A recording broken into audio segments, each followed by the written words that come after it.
Hi everyone, welcome to our Language Training Center video classroom, and today we will learn lesson 51, a pleasant climate. Sağollaşlı yaxshimizlar. Bugun o'rganmoqchi bo'lgan darsimiz 51, a pleasant climate. Anda sağollaşlı mas'ulga bir javob berib olinglar. So, how many seasons are there in a year? So, how many seasons? Okay. Anda sizlardan sağollaşlı bir yilda qancha fasl bor? Qaranglar, do'stga ekran qarasanglar, hamshar rasmdagi asosan bir deb beringlar. So, how many seasons are there in a year? Okay. Maybe, these photos may help you, right? So, how many? Maybe 1, 2, 3, 4? Okay. In Kashgar, there are 4 seasons in a year. And the Kashgar qana desanglar, bir yilda qancha fasl bor desanglar, 4 fasl bor. Demak, you can say there are 4 seasons in a year. And the bir yilda qancha fasl? 4 fasl bor.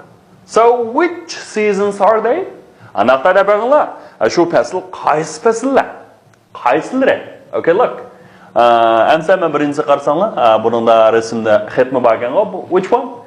It's spring. Good. It is spring. Spring. Good. Spring deganimiz aytyapsiz. Bu nima? Sanlar shu bahor fasli, nima?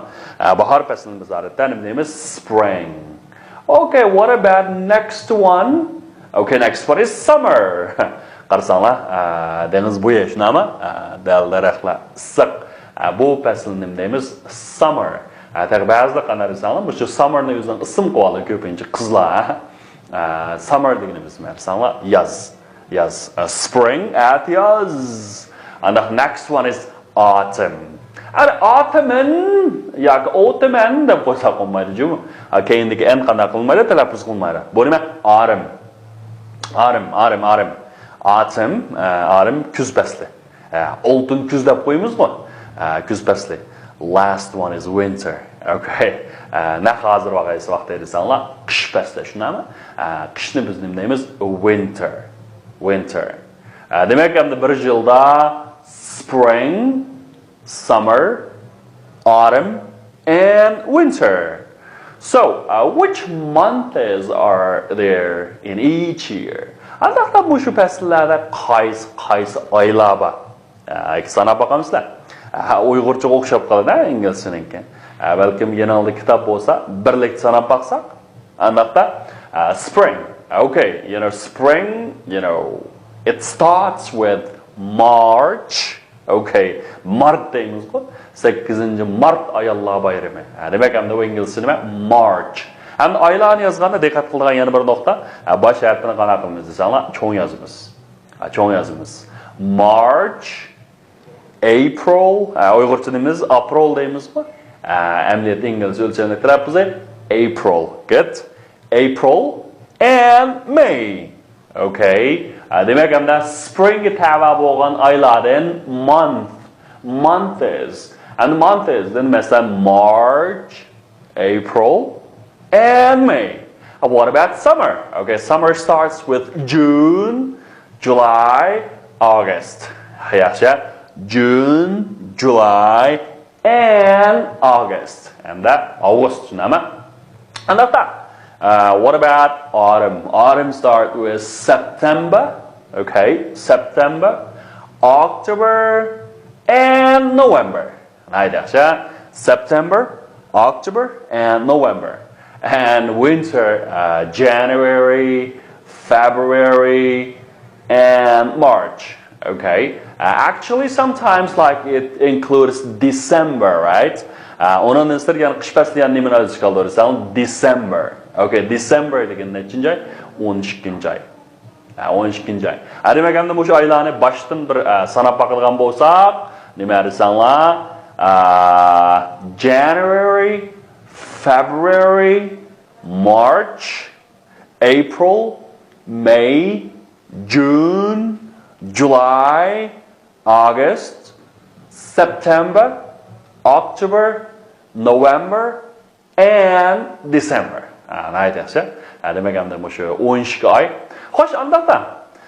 Şu 12 ay dedik şuna ama mesela aylar bilen kunlarni birlikte o'qigan vaqtda qanday o'qiymiz?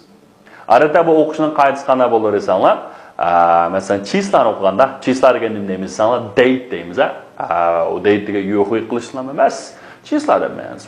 What date is it? So what date is it? Hamda bu yerga date'da hamda o'qiganda qanday qilmaymiz desanlar? Avval aylarni deymiz, undan keyin endi chislarni deymiz. Endi bu chislarni deganda, bu chislarga nima desanlar, ama o daraja sonli ketadi. Masalan, 1-chi, 2-chi, manchinchi oyning 1-chisi, 2-chi kuni, 3-chi kuni, 4-chi kuni degandek. Masalan, misol qilaylik, amma 1-chisida 2016-yili 1-chi oyning 1-chi kuni, shunami? Endi 1-chi oyning 1-chi kuni degan nima deymiz desanlar, avval oyni deymiz, Oy nima desanlar 1-chi oy deganda January. Okay, January. Shunama, onun lekin kun. Kun deganda masalan 1 deb qo'ysak bo'lmaydi. January 1 desek bo'lmaydi, buni. Buni nima deymiz desanlar, demakchi yanvarninki birinchisi yoki shu birinchi kuni deganda bildirish kerak. Undaqda birinchi deganda biz oldingi darslarimizda masalan sonlarni o'rgangandan keyin biz daraja sonlarni o'rgangan. Masalan 1-chi, 2-chi, 3-chi, 4-chi, 5-chi deb. Bularmi buning eng muhim narsa, mush 1-chisidan 3-chisiga asli olsa qog'oyaga nima desanlar th deganda qetdan qo'ysak qanday desanlar darajasini bildirir. Alaylik. Masalan first, okay, ma first o'rganib bo'lgan shunama, first degan birinchi degan gap. Ikkinchi deganicha second. Second power, shu second bilan o'xshash, ikkinchi degan nima deymiz? Second. Uchinchi deganicha third. Okay, third. Demak, mana uchasi bir qadar qiyin. Shunama first, second, third. Endi xo'sh, endi to'rtinchisi kelqa.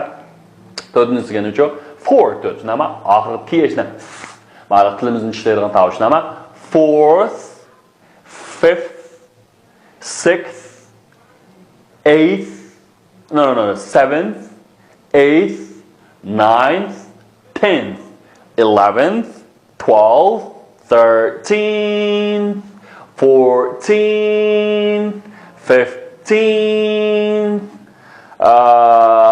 16th, 17th, 18th, 19th, 20th. Anda diqqat qilamiz. Endi mana 21 deganda mana nima? 21st. Yaxshi. 21-chi shuna 21st, 22nd, 23rd, 24th, 25th, 26th, 28th, no, 27th, 28th, 29th, 30. And birinchi degancha 31st. 31st. Demak birinchi first, ikkinchi second, uchinchi third. Aytaqchi. Aniqda birinchi ayning birinchi nimidoq oy and then that is it. January 1st. Aytaqchi. January 1st. Ana first ni yozganda qisqartib qana desang 1 1 degan raqamni yozib keyingi asti-ni qattiq. Shunami? Shu first ni keyingi asti shu. Andaqda. İkinci ayının mesela ikinci ayının 14'te. İkinci ayının 14'te. What is that? It's a Valentine's Day. Şunama o şu meşgul bayramı. Şunama Valentine's Day. Okay, it's January 14th. Good. Oh, sorry, not January. It's a February, right? It's February 14th. It is February 14th. So what about next? And the bu kalender qarab baqsaq bu nechinchi ayning ekan? 3-chi ayning 12-si. 3-chi ayning 12-si degan nima? March 12th. March 12th. All right. Hamda ma 4-chi ay qarasaq nima desanglar? 4-chi ayning 1-i. 4-chi ay degani April, 1 degani first, April 1st. You know, it's April Fool's Day. Hamda nima? Ahmaklar bayrami, aldamchilar bayrami shunami? April Fool's Day. Good. You can say April Fool's Day. What about next one? Next one is May 1st. May 1st. A Workers' Day shunami? Emgakchilar bayrami. And June June 1st. It's a Children's Day. And the boni mersan 6 ayının biri balalarning bayrami. Tushunami? June 1st. And next one is July 4th. Okay, July 7 ay. 7 ayının 4 qanday desanglar Independence Day. Bu Amerikaniki mustaqillik kuni hisoblasizlar. Shunga men iPhone'da ta'til qaraysan bo'lg'achqa, bu 7 ayının 4 desan, deb chiqar ekan Independence Day. Ondan keyin ingliz tilini o'rganishning yana bir yaxshi usul nima desang, o'zi anglashayotgan masalan, har xil elektr uskuna deymiz, asbob deymiz, telefon, kompyuter. Shularni ingliz tanishib qo'ysanglar, hamon bilmaganni cho'qim lug'at aqtirsiz shunami? Bu men time yaxshi bo'lgan bir nima ingliz o'rganish usuli. Qarasanglar masalan, mana tegir calendar deb turdi. Bu calendarni kalendar degan gap shu. O'lchami talaffuzini o'rgansanglar bo'ldi, nima? Calendar. Okay, demak calendar degan gap shu. Mesela günlük durmuş, günlük görüp doğan diye kana, işte kast kaldı. Okay, that one is July 4th, right? Okay, and the King's şu, 8. ayının biri. Nima? August 1st. August 1st. And what about next date? It was 5th, right? It's September 5th. Okay, September 5th.